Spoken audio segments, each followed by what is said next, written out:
자, 그 다음 저축이 습관화되어 있지 않고는 돈을 냉정하게 다루기가 어렵습니다. 자산 수준에 따라 생활 방식이 변하는 사람들이 있습니다. 이들은 손절해야 하는 순간 욕심을 부리며 손절을 못하고 배팅하지 말아야 될 순간 욕심에 눈이 멀어 크게 배팅하는 실수를 범합니다. 투자가 익숙하지 않은 초보자에게 절제하는 습관과 태도는 그 자체로 평정심을 유지하는 훌륭한 도구가 되어줄 겁니다. 그럼 이런 절제하는 방법을 가지려면 어떻게 투자를 해야 될까요? 어떻게 투자를 해야 하냐고요? 아니, 절제하는 방법을 그러니까 만약에 내가 주식에 투자했어. 한다고 얘기하려고 했는데. 부동산에 투자를 1,000만 원 했어. 네. 그럼 여기 손실과 이걸 잘 지키라는 거잖아요. 절제를 하라는 거잖아요. 그 절제를 하려면 내가 잘 모르지만 하긴 해야 되잖아요. 그럼 기본적으로 어떤 시드를 갖고 해야 될까요? 여유자금? 그렇죠. 여유자금을 갖고. 그러니까 시드가 모아진 그 시드를 갖고 해야 되거든요. 저 같은 경우에 그 SOXL이라고 있습니다. 그 미국의 3배짜리 반도체 ETF가 있거든요. 그게 지금 수익률이 마이너스 50%예요. 무한매수하던가? 네. 무한매수법으로 마이너스 50%인데 그거 사실 견디는 이유는 막 속쓰리거든요. 속쓰리는데 그걸 여유자금으로 했기 때문에 견디고 있어요.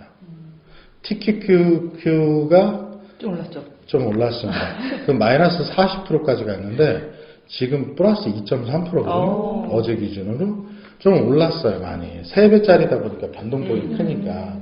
근데 제가 생각하기엔 그걸 견디는 이유가 제 생각에는 여유자금으로 했기 때문인 것 같아요.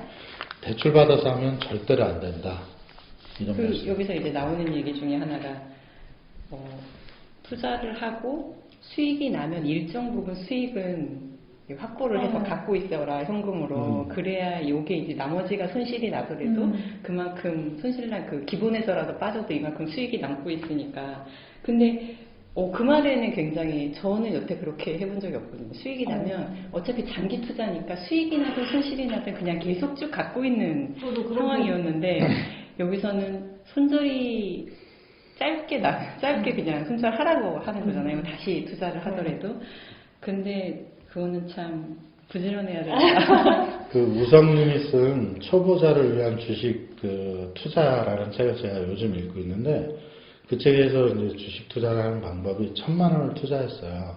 뭐 이제 어느 정도 올랐으면 그걸 익절을 일부 해라는 거예요. 반 정도는. 익절을 해서 수익을 만들어 놔야지만 나머지가 손실이 나도 내가 견딜 수 있는 모멘텀이 된다.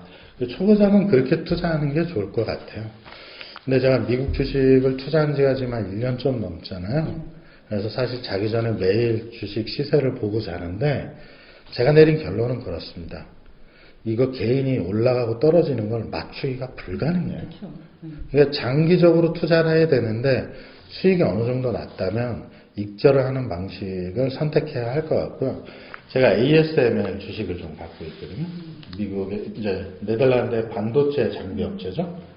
그 수익이 마이너스 28%까지 갔었어요. 밤에 잠을 못 자. 그 주가가 한 주당 700달러거든. 잠을 못 자. 막 600달러 이렇게 떨어지면 잠을 자긴 잘 자는데 이제 이만큼 두렵다는 거죠. 그걸 견디는 게 굉장히 고통스럽더라고요. 지금은 이제 마이너스 7% 정도까지 왔는데 플러스 될 때까지 한번 기다려 보려고 합니다. 자, 다음 84페이지 한번 읽어주시죠. 물론 어떤 자산군, 어떤 종목을 선택하느냐가 매우 어렵습니다. 어느 기준으로 손절할지, 어느 시기에 매수하는지도 중요하죠. 적어도 종목이나 타이밍 둘 중 하나는 맞춰야 수익을 낼 수 있습니다. 부동산은 상대적으로 수월한 편입니다. 첫 집은 손절의 어려움도 없습니다. 만에 하나 잘못돼도 눌러서는 되니까 타이밍 걱정이 없습니다. 땅은 움직이지 않는 성질이 있어서 서울 부동산 같은 핵심 지역은 지위가 유지될 것입니다.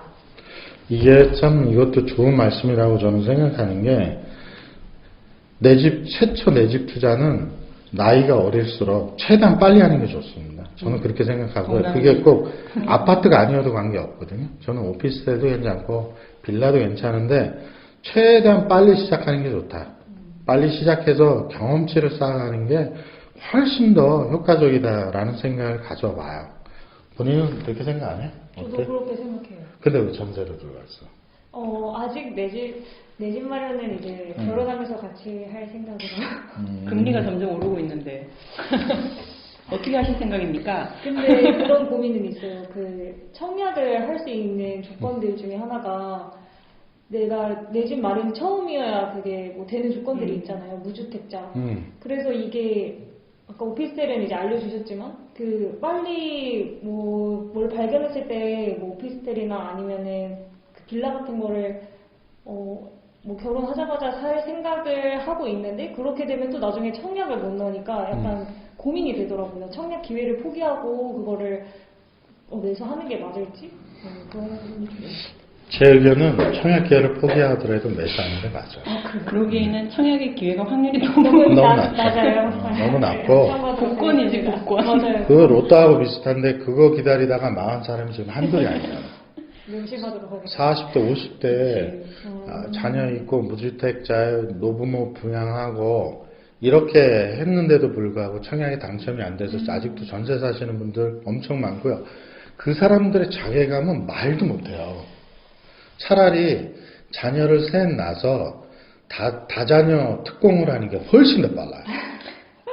그거는 쿼터가 딱 정해져 있거든요. 그러니까 100세대를 분양하면 5세대는 다자녀 분양을 해주거든요. 그럼 차라리 자식을 3명 낳아서 당첨되는 게 훨씬 더 빠르죠. 그런 경험 있잖아요, 우리. 산업은행에서. 누구요? 네. 맞아. 동탄. 산업은행에서 맞아. 저희가 프로젝트 할 때 그 프리랜서 분 한 분이 주택이 없었는데 제가 그때 그분이 자녀가 3명인 걸 알았거든요.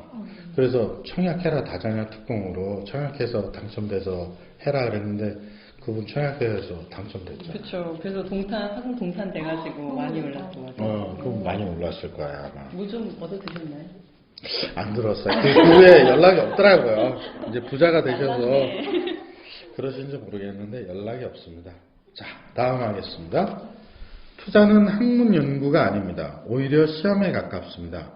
학문하는 사람은 폭넓게 관련 분야를 연구하지만 수험생은 다릅니다. 짧은 시간에 쓸모있는 기술을 익혀 적재적소에 활용해야 좋은 성적이 나옵니다. 투자도 마찬가지입니다. 수익을 내는데 방대한 지식이 필요하진 않습니다. 절대적인 방법 하나만 존재할 수도 없습니다. 본인이 직접 성공과 실패를 경험해 보는 수밖에요. 다만 경험하면서 몇 가지 깨달음을 빠르게 얻고 자신만의 기술로 엮어보시길 바랍니다. 그러면 당신의 투자는 한결 수월해질 겁니다. 아주 좋은 말씀입니다. 이 말씀. 미국화 되는 말이죠. 네. 다 할 필요 없다. 그래서 요즘 시중에 가면 미국 주식 투자하기 이런 책들이 굉장히 많아요. 그 책을 읽어보면 미국 주식하기가 너무 어려워요. 뭐도 읽어봐야 된다, 뭐를 봐야 주식이 된다. 근데 그거 다 영어잖아요.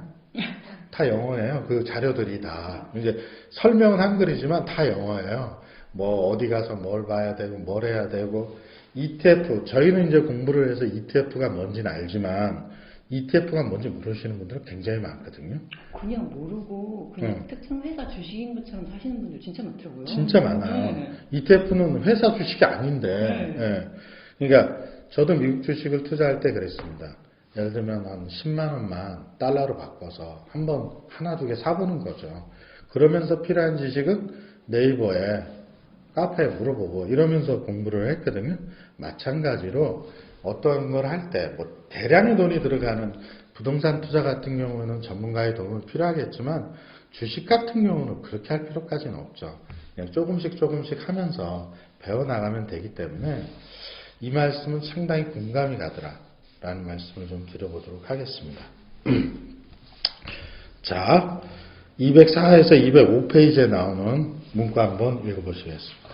1주택이라는 중립 포지션을 취하기로 했다면 가능한 만큼 은행의 도움을 받아서 처음부터 최대한 상위 입지로 가야 합니다.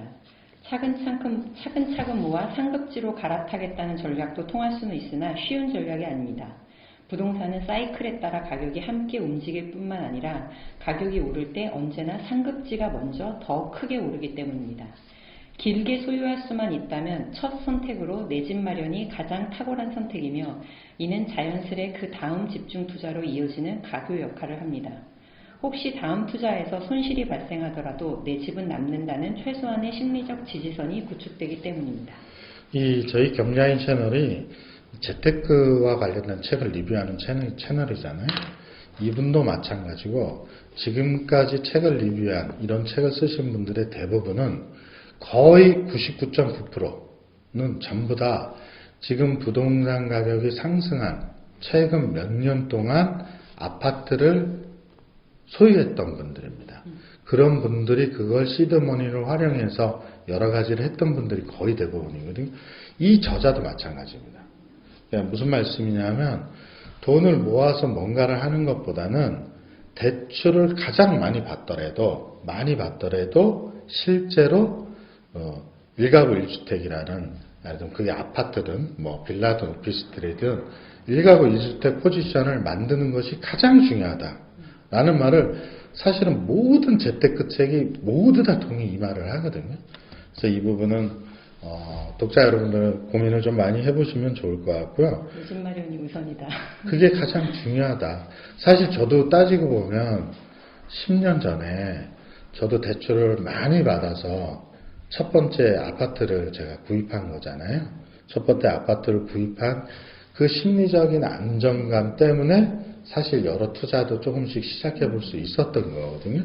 그래서 내 집 마련 꼭 해야 되고, 젊은 분들이 하나 오해하시는 게 이런 게 있어요. 1,000만 원 보증금에 60만 원 월세를 주고 산다. 이렇게 되면 이걸 조금만 뒤집으면요. 60만 원 대출 이자를 내고 산다고 가정하면 이걸 대출 금액으로 따지면 한 3억 이상 되거든요. 그러니까 1,000만 원 보증금에 60만 원 월세를 주면 60만 원 다 날아가는 거잖아요. 그렇죠. 근데 내가 대출을 받아서 3억짜리 집을 사고 그 대출 이자로 60만 원을 낸다고 하면 사실은 똑같은 거예요. 다른 게 아니거든요. 이 사고를 전환시키는 게 굉장히 어려운 것 같아요. 근데 이렇게 전환이 되면 무슨 효과가 있냐? 내가 살고 있는 이 집의 가치가 올라가겠죠. 그리고 오늘은 젊은 분들을 위주로 얘기하니까 이렇게 30년짜리 대출을 받잖아요. 그러면 60만 원씩 낸 이 대출이자 나중에 다 소득공제가 되거든요. 1,500만 원까지 소득공제가 돼요. 30년 이상 대출은. 그러니까 내 월급을 환급받을 수 있는 거예요. 그럼 실제로는 이자를 거의 안 내는 상황이 되거든요. 그러니까 그런 부분이 좀 안타깝기는 해요. 그래서 관점만 조금만 바꾸면 그렇고, 또 하나 고민해야 될 게